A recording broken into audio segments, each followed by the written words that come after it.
आप ज्यादा जानते हो या आपके अंदर जो चीज अल्लाह ने रखी है वो पैदा करने वाला ज्यादा जानता है? जिसने आपको बनाया वो ज्यादा जानता है, वो ज्यादा जानता है कि आपके अंदर जो चीज है उसके असरात क्या हैं। ये हो ही नहीं सकता, ये हो ही नहीं सकता कि कोई जवान लड़का और लड़की एक साथ बाइक पर गैर महरम है, एक दूसरे के लिए हराम, एक अजनबिया हैं और अजनबी हैं और बैठकर बाइक पे जाते हो, उनके अंदर कोई गुनाह का जज्बा पैदा न हो। मियां ये तो अजनबी लड़की और अजनबिया लड़की की बात है। याद रखना, मुखलिस रिश्ते सिर्फ दो ही हैं, दो ही। बाप का रिश्ता बेटी के साथ ये मुखलिस है, और भाई का रिश्ता बहन के साथ ये मुखलिस है। इसीलिए चचा के बेटे के साथ भी कहीं अकेले में कोई लड़की नहीं जा सकती, शादी नहीं हुई तो।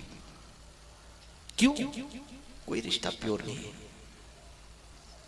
बहुत बहुत खतरनाक है ये चीज, बहुत खतरनाक है। और ये चंद लम्हों की लज्जत के लिए सारी चीजें हो रही हैं। बहुत आज मेरी बच्ची तो पढ़ लिख के कॉलेज में बहुत आला नहीं है, सब अलग चीजें हैं। पढ़ाओ, मैं पढ़ाने से मना नहीं करता, लेकिन पूरी बाउंड्री में रख करके पढ़ाओ। आप में ताकत है कि गर्ल्स कॉलेज के अंदर आप अपने बच्ची को पढ़ा सकते हैं और खुद ले जाकर छोड़ कर आ सकते हैं तो पढ़ाओ, वरना इससे बेहतर है वो जाहिल रहे, वो तो मुनासिब है, लेकिन उसकी आबरू चली जाए, उसका ईमान चला जाए। ये जरूरी है कि उसकी हिफाजत की जाए कि ना आबरू जाए ना ईमान जाए, उसकी हिफाजत आपके लिए जरूरी है। चंद दिनों की जिंदगी आप देखिए ना, मैं आपको एक चीज बताऊं, कुरान कहता है मैं इसकी तफसीर पढ़ रहा था। अब देखिए ये लुक है ना, तवज्जो चाहूंगा, ये चेहरा है। 14 साल का चेहरा हो, हम अगर 14 साल की तो हमारे चेहरे की पोजीशन क्या होती है? चमक होती है, जवानी नजर आती है। फिर बढ़ते बढ़ते 20, 22 और शबाब नजर आता है। चेहरे की रंगत पुरकशिश होती है। ये कौन पुरकशिश बना रहा है? अल्लाह बना रहा है। और अगर तुम ये समझते हो कि ये परमानेंट रहेगी तो अल्लाह फरमाते चेहरा तो वही है ना, चेहरा तो वही है ना, लेकिन तुम 80 के बन जाओ, तुम्हारी उम्र 80 की हो जाए तो होठ अंदर, ये गाल अंदर घुस गए हैं, दांत अंदर घुस गए हैं, मुंह चिपका हुआ। कोई बच्चा भी बाप को देख करके पसंद नहीं करता कि मेरा बाप कैसा लग रहा है। कोई लड़की दिल देने को तैयार होती है उस उम्र के अंदर? नहीं। अल्लाह फरमाता है कौन है जो तुम्हारी इस चेहरे को उम्र के एतबार से बदलता रहता है? क्या फिर भी तुम्हें अक्ल नहीं? मैं हूं जो तुम्हारे चेहरे को बदलता रहता हूं, उम्र के एतबार से तुम्हारी तकलीफ में तब्दीली पैदा करता हूं। तो मैं आपसे पूछना चाहता हूं, जवानी कितने दिनों की, कितने दिनों की जवानी? अभी एक जगह पर हम कल गए थे, एक साहब ने अपने घर की एक बच्ची का तस्करा किया। बस सडनली उसको एक फोड़ा हुआ था चेहरे के ऊपर। बड़े बाप की बेटी, दिखने में अल्लाह ताला ने उसको बहुत हुस्न अता फरमाया था, जैसा कि वो लोग, लेकिन एक फोड़ी हुई, किसी डॉक्टर ने कह दिया ये कैंसर है। उन्होंने कैंसर का इलाज शुरू करवाया, वो कैंसर नहीं था, लेकिन इलाज करने की वजह से शक्ल खत्म हो गई। किस चीज पर घमंड कर रहे हैं आज? बचो, डरो अल्लाह से, डरो अल्लाह से। हम नहीं जानते कि कल हमारे चेहरा ऐसा ही रहेगा या नहीं रहेगा, नहीं जानते हम। इसलिए हजरत अब्दुल्लाह इब्न मुबारक रज़ियल्लाहु ताला रोजाना सुबह उठकर अपने चेहरे को आईने के सामने देखते थे।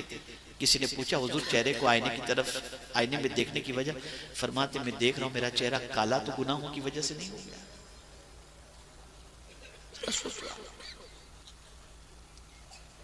और जिस चेहरे पर मेकअप करके हमारी बच्चियां अट्रैक्ट करने के लिए, इंप्रेस करने के लिए लड़के और लड़कियां बन संवर करके जाती हैं कि हमारी ब्यूटी के ऊपर लोग मरने के लिए तैयार हो जाएं, कुरान ने उसी चेहरे को टारगेट किया। और क्या फरमाया जानते? यौम तुक़ल्लबु वुजूहुहुम फिन्नार, क़यामत के दिन उनके चेहरे को उलट पलट किया जाएगा।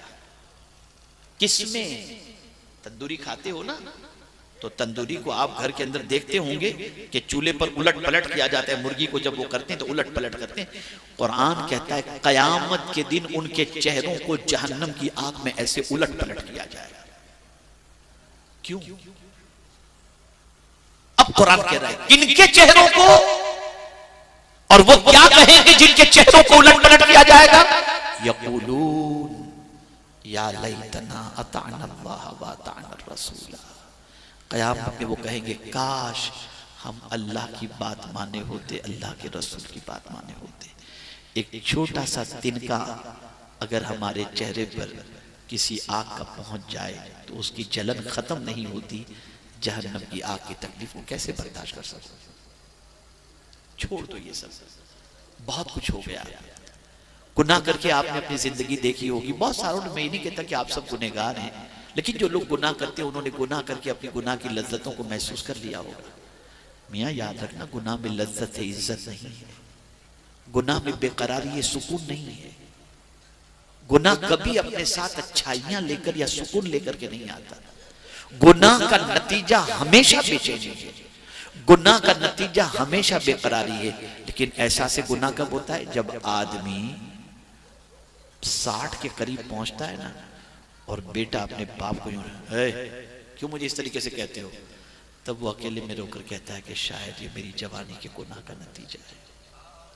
तब उसे याद आता है जब बाप बूढ़ा हो जाए और बेटा घर से मार करके निकालता है, तब उस वक्त बाप को अपने जवानी के गुनाह याद आते हैं। बस एक आखिरी बात अर्ज करके मैं अपनी गुफ्तगू खत्म करता हूं। मेरे एक बहुत अच्छे दोस्त, अल्लाह ने बहुत नवाजा उनको, उनका बेटा थोड़ा सा आउट ऑफ ट्रैक हुआ, तो उन्होंने मुझे फोन किया, हजरत आपकी बात वो मानेगा, बहुत मोहब्बत करता है आपसे। मैंने कहा ठीक है, मुझे नंबर दीजिए, मैं बात करूंगा। 2 4 6 8 मरतबा मैंने उससे फोन पे बात की, उसको समझाने की मैंने कोशिश की। आप जानते हैं, कुछ दिनों के बाद उस बच्चे के बाप ने मुझसे कहा, हजरत अब मत समझाइएगा मेरे बेटे को, अब मत समझाइएगा मेरे बेटे को। मैंने कहा क्या परफेक्ट लाइन पर आ गया? बोले नहीं, जवानों जिनके बच्चे अभी छोटे छोटे हैं ना, या जिनकी शादी नहीं हुई, वो खास तौर पर सुने। उन्होंने कहा नहीं मेरा बेटा सुधरा नहीं है, लेकिन आप अब मेरे बेटे को कुछ बोलना नहीं। मैंने कहा क्यों? बोले हजरत एक मरतबा मैं गुस्से में आकर मेरे बेटे से मैंने कहा बेटा ये गलत रास्ते पे जाना छोड़ दे, तो पलट कर मेरे बेटे ने कहा अब्बा मेरी उम्र के आप थे तो आप क्या करते थे? उसने कहा मेरी आंखों में आंसू आ गए, इसलिए कि मुझसे भी जवानी में गलतियां हुई थी। ये न समझना कि आज कुछ भी कर लो और उसके बाद बुढ़ापे के अंदर बच्चा कुछ नहीं, सारी चीजें रिएक्शन है। आज अपने आप को बचाओ, गुनाहों से बचाओ, बुराइयों से बचाओ, अच्छे बन जाओ। अच्छे बनोगे जिंदगी में भी सुकून, मौत में भी सुकून, आखिरत में भी सुकून। और अगर ऐसे ही लाओबालीपन में जिंदगी गुजारोगे तो फिर खत्म, फिर कोई फायदा नहीं। फिर आप देख लेना कोई फायदा नहीं। आप अगर ताकतवर बनना चाहते हो तो नेकियों से मोहब्बत करो, गुनाहों से नफरत करो, अल्लाह ताकतवर बना देगा। आप चाहते हो अल्लाह रोजी में बरकत अता फरमाए, अल्लाह से डरने वाले बन जाओ। आप चाहते हो अल्लाह सारे काम आसान कर दे, अल्लाह से डरने वाले बन जाओ। अल्लाह सारे काम में यत्तकिल्लाह यजअल लहु मिन अमरिही युसरा। मैं उम्मीद करता हूं कि मेरे प्यारे आका सल्लल्लाहु अलैहि वसल्लम के प्यारे दीवानों, आप इन कलिमात खैर को अपने दिल में जगह देंगे। मेरी कोई बहन ये न समझे कि मैं उनको टारगेट कर रहा था, मैं तो सिर्फ मेरे आका सल्लल्लाहु अलैहि वसल्लम का पैगाम आप जो भूल चुकी हैं उसे याद दिलाना चाहता था।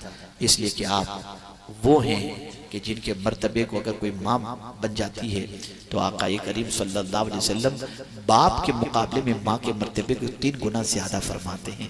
इतना माँ का एहतराम, माँ का मकाम है। दुनिया आपको बिगाड़ना चाहती है।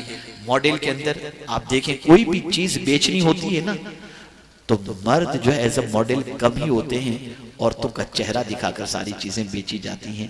आप एयरक्राफ्ट के अंदर भी देखेंगे तो एयर होस्टेस ज्यादा आपको मिलेंगी, वो मुस्कुराहटें बेचारी बेचती हैं। न जाने किस किस तरीके से आपको पामाल किया जा रहा है, आपको बर्बाद किया जा रहा है, ताकि आपकी दुनिया भी तबाह हो जाए और आखिरत भी बर्बाद हो जाए।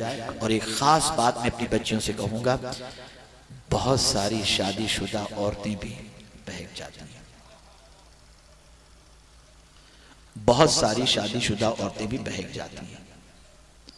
कैसे बहक जाती हैं? किसी ने देखा, तारीफ कर दी, इवन यहां तक कि शौहर के दोस्त के साथ चक्कर में पड़ जाती हैं। और होता क्या है जानते हैं आप? वो मोहब्बत की डेंगे मारने वाला तेरे लिए आसमान से तारे तोड़ के लाऊंगा, चंद दिनों के बाद जब वो लड़की शादी के बारे में वो औरत कहती है या लड़की कहती है तो दामन छुड़ा के भाग जाता है और पूरी आबरू लूट करके उसकी दुनिया और आखिरत दोनों बर्बाद कर देता है। औरतें बेवकूफ बन जाती हैं। मत करो ये सब, मत करो, अपनी जिंदगी को बर्बाद मत करो।